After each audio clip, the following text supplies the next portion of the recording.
Hello guys, magandang araw muli sa inyong lahat, lalong-lalo po sa aking mga followers, sa aking mga viewers. Guys, magmamanwal po ako muli ng Honda. Wala po siyang color code guys,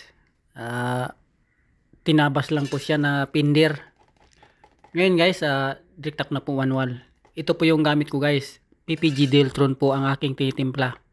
Kasi po yung customer, PPG Deltron po yung kailangan nila. Ito po yung una kong gamit na toner, 740 black, 754 transparent blue, Perlex 2 crystal silver pearl. Ito po yung powder guys. Perlex 5 Stila green. Ito din po yung powder na green. 990 Bianco white, 789 jet black. Guys, ito po yung ginagawa ko. Unang-una po, naglulod po muna ako ng pakunti-kunti. Siguro mga 100 grams. Tapos nung medyo dumikit na, saka ko na siya binuhusan ng marami. Kasi kailangan niya 3/4. Ngayon, binuhos ko na yung marami, saka ko na dinandahan ng adjust. Tumbukan kasi ito guys. Sabi kasi tumbukan replace daw yung isang pinder. Hindi ko alam anong bubugan na iba. Sa bagay, itim naman, hindi naman siya halatado.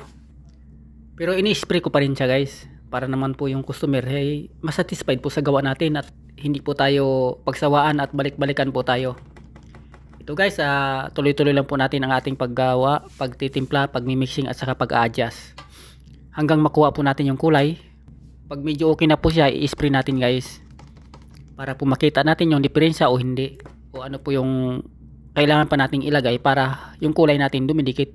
Hindi po natin ma 100% pero dikit po tayong magbigay. Para naman po yung customer natin ay masiyahan naman sa gawa natin. Ayan guys, adjust po muli tayo kasi yung kulay natin kailangan pa ng pangangasol. Kasi medyo madilaw pa siya. Mapula. Ang pamatay kasi sa pula guys, asul. Para mamatay yung pamumula, buhusan natin ng maraming asul. Yan guys, at spray tayo ulit. Yan guys, medyo dikit na siya, ayos na siya guys.